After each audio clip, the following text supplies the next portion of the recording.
Estamos a pocos días de la primera vuelta presidencial en Chile, donde se medirán 8 candidatos y aparentemente hay 4 que tienen las posibilidades de pasar a la segunda vuelta. Estos son Janet Jara, José Antonio Kast, Evelyn Matei y en las últimas encuestas antes de que empezó la prohibición de publicarlas, el outsider, así se le ha dicho, Johannes Kaiser. En cuanto a propuestas, hay principalmente un énfasis en temas de seguridad, criminalidad y también control o derechamente ya represión de la migración ilegal. Pero también están las propuestas económicas. El consenso, por lo menos en el lado de lo económico, en algunos candidatos está aparentemente en reducir el gasto fiscal. Y también hay otras propuestas. Para profundizar sobre estas propuestas, estamos con Andrés Pérez, economista jefe para América Latina de Banco Itaú. Andrés, muchas gracias por acompañarnos en Bloomberg en Español. Don Eduardo, muchas gracias. Muy agradecido de tener la invitación y poder contar un poco, reflexionar sobre estas elecciones que estamos a un par de días. Vamos con el tema del gasto. Lo mencionan en Ya, los debates que hemos visto, lo sí. mencionan, lo ponen en el programa. ¿Está tan descontrolado el gasto en Chile para que sea tan central en el programa de los 3 candidatos de derecha? Mira, es una buena manera de plantear la pregunta. Yo creo que bien vale la pena recordar que, mira, los déficits fiscales en Chile han sido bastante mayores a lo que se anticipaba por bastante tiempo, ¿ya? Esto por distintos motivos, pero en lo concreto, los ingresos han sido sistemáticamente menores a lo que se proyectaba, al tiempo en que los gastos han estado básicamente en línea, a lo cual además se suman varias otras medidas que van bajo la línea que no están contempladas de acuerdo al como la contabilidad fiscal, ¿cierto?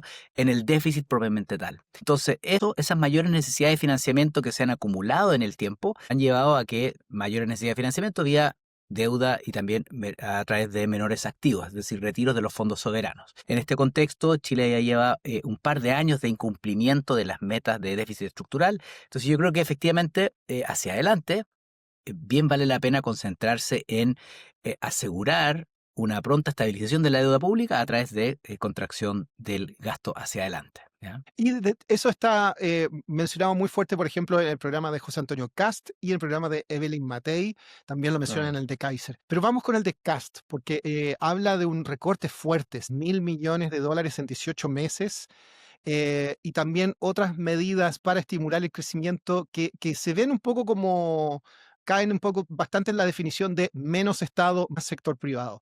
Dame Mm. partamos por ese tema del recorte del gasto, $6.000 millones en 18 meses. ¿Eso es algo que va a ser fácil de hacer, identificar rápidamente esos gastos y eliminarlos o no? Bueno, em, hay que recordar también que durante cada una de las últimas administraciones, de alguna manera se han implementado algunos ajustes de gasto, algunos de mayor medida, por ejemplo, algunos son los típicos de recorte en gastos administrativos, por ejemplo, que ya no se renuevan los autos fiscales con tanta frecuencia, o hay, por ejemplo, se postergan compras de utensilios, por ejemplo, que son ajustes de gasto que son relativamente acotados, ¿ya? Ahora, me parece que un ajuste de la magnitud como se ha planteado durante la campaña, bueno, tiene que ir de la mano de, por ejemplo, algún ajuste en el empleo público, por un lado, ¿ya?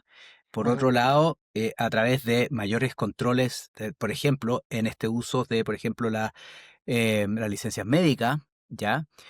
Pero también me parece que para avanzar en un ajuste de la magnitud que se ha propuesto, bueno, seguramente se van a tener que ver programas en un sentido amplio, ¿ya? Entonces, evaluar programas que estén quizás no tan bien evaluados, pero también, por ejemplo, habrá que ver qué es lo que se pretende realizar con el gasto en educación, programas sociales, entre otras cosas, ¿ya? Que es donde está realmente el grueso de nuestro gasto, ¿ya?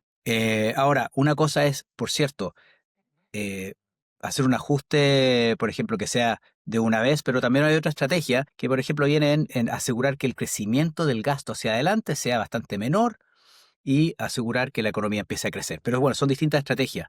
De todas maneras, yo encuentro como el espíritu de que tengamos mayor preocupación sobre nuestras finanzas públicas, la estabilidad la pronta estabilización de la deuda pública, encuentro algo favorable. Y también lo menciona Evelyn Matei, Me llama la atención también, también quería tu opinión sobre esto, las reducciones del impuesto corporativo, distintas Ajá. cifras, pero de todas maneras tú coincides en que eso es un tema que puede, porque se habla de volver al crecimiento, va a resultar en Sí. mayor crecimiento. Cast propone bajar a 23%, Evelyn Matei más drástico aún 18%, según leí en el programa. Eso, ¿qué te parece? ¿Cuál es tu visión sobre un recorte al impuesto corporativo? Mira, yo creo que efectivamente menores tasas de impuestos corporativos deberían ayudar a facilitar este repunte que tenemos de la inversión privada en el país.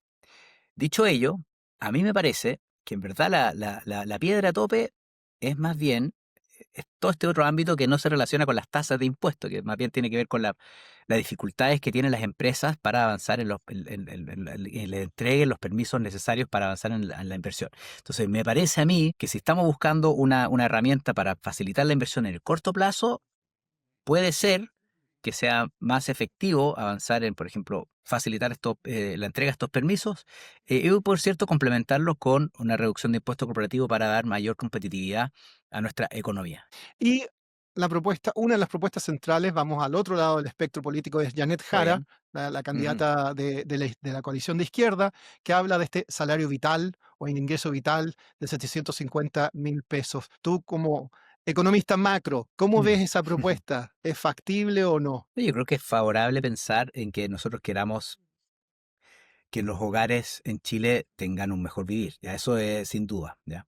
Pero yo creo que la manera en que se alcance dicho objetivo, bueno, tiene diferentes consecuencias, ya. Entonces yo creo que transitar hacia niveles de salarios que van muy por encima de los niveles de productividad, van a tener efecto, ¿ya? O sea, todos aprendimos en economía que, bueno, que no hay almuerzo gratis, ¿ya? Entonces, si uno Ujú. quiere efectivamente avanzar en medida en esa línea, seguramente tendría consecuencias en el mercado del trabajo, así como lo vemos durante los últimos años, ¿cierto? Un alza significativa del salario mínimo, como lo vimos los últimos años, sumado al hecho de la reforma que reduce la jornada laboral gradualmente hacia 40 horas, entre otras medidas, ha llevado a un ritmo de creación de empleo formal bastante moderado.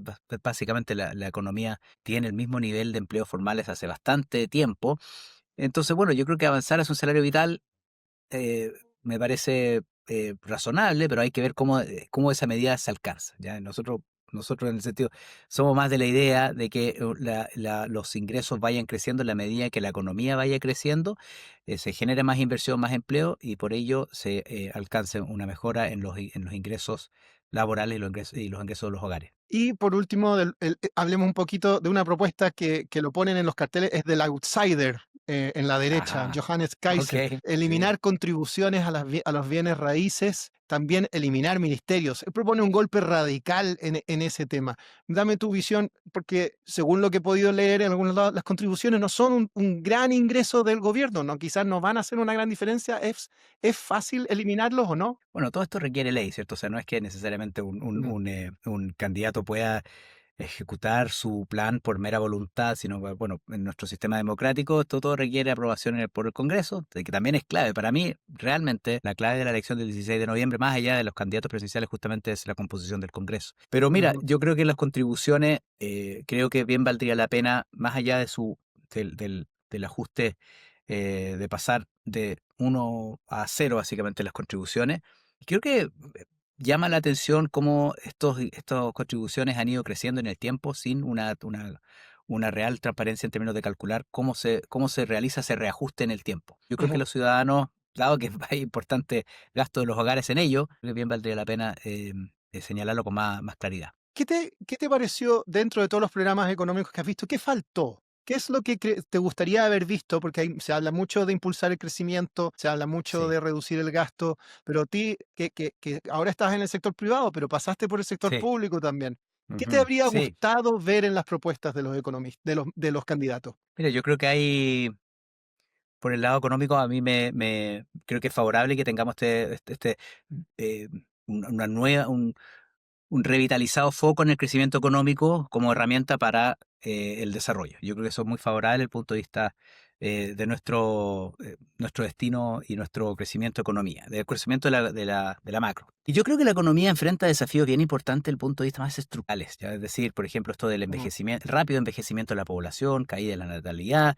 Me parece que hay presiones que van a venir por el lado fiscal derivado de la presión demográfica, pero también, por ejemplo, de los riesgos que conlleva la importante tasa de obesidad infantil que tiene el país. ¿Ya? Esa ujú, combinación va a generar presiones fiscales importantes en el tiempo. Y me parece que son temas que, bueno, son más de mediano plazo, pero creo que los tenemos que empezar a abordar a nivel de Estado y a nivel de una discusión de política económica seria, porque si no, la presión que vamos a tener en las finanzas públicas va a ser muy difícil de contener en el tiempo. Y lo otro me parece, también relacionado a esto mismo, más bien una visión estructural, que bueno, Chile tiene varios años ya de productividad incluso negativa, ¿ya?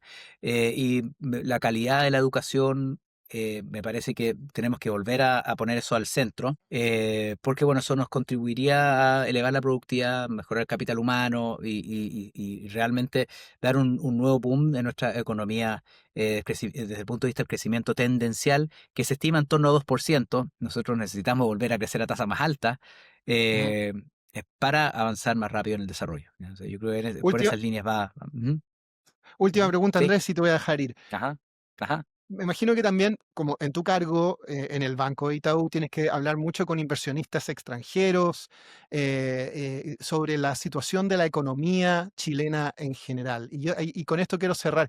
De todas maneras, se ujú, habla, una cosa son los programas económicos y ganar las elecciones, pero también quiero tu correcto. visión sobre la salud actual de la economía. Tenemos el cobre a un precio alto. Ajá. ¿Cómo estás describiendo la economía chilena a aquellas personas de fuera que te preguntan: "Oye, Andrés, ¿está bien o mal la Sí. cosa?". Bueno, a ver, la economía chilena ha tenido estos ciclos muy intensos y choques varios. Hay que recordar que la economía chilena, nosotros estamos acostumbrados a tener una meta de inflación, o sea, una inflación efectiva en torno a 3% y la inflación en gran parte por los retiros, ¿cierto? Y después, bueno, política fiscal hiperexpansiva, llevamos a que la inflación llegara a superar el 14%, con déficit de cuenta corriente que casi alcanza 10 puntos del PIB. Hoy día estamos hablando de una economía donde esos desequilibrios macro ya son parte del pasado. Hay una concentración en el crecimiento económico que trasciende desde izquierda a derecha. Hay mayor preocupación de la inversión. Entonces, a mí me parece que desde el punto de vista regional, ¿cierto? Hay muchos observando esto, a la economía chilena con una mirada bien favorable y que puede ir de menos a más en el tiempo, siempre y cuando sigamos manteniendo este foco en la inversión. En ese sentido, a mí no me sorprendería que las proyecciones de crecimiento para el próximo año, que el consenso apunta a una desaceleración, ¿cierto? Una moderación en la tasa de crecimiento, que más bien esa fuera más bien corregida gradualmente, paulatinamente al alza. Y bueno, eso nos lleva a la discusión más bien de la reacción de los precios activos, ¿cierto? O sea, a mí me Ujú, sorprende que con estos niveles de precio del cobre, como mencionabas, menores niveles de incertidumbre política económica local, que no veamos una apreciación mayor del tipo de cambio, pero me parece que eso es algo que más bien tiene que ver con las bajas, el bajo carry que ofrece nuestra moneda, y eso eventualmente se puede ujú. revertir. Y nosotros proyectamos una apreciación de la moneda desde los 9.30 y pocos que se ve hoy día, hacia 9.30 para fines de año, puede ser incluso una caída más rápida. Y para el próximo año tenemos una proyección de tipo cambio de 8.80. De nuevo, más bien contagiado por estos animal spirits que tiene un renovado interés en nuestra Ujú. economía. Andrés Pérez, Ujú. economista jefe para América Latina de Banco Itaú, te agradezco mucho tu tiempo y habernos acompañado en Muchas Bloomberg en gracias. español. Excelente, muchas gracias, don Eduardo. Que la fuerza lo acompañe.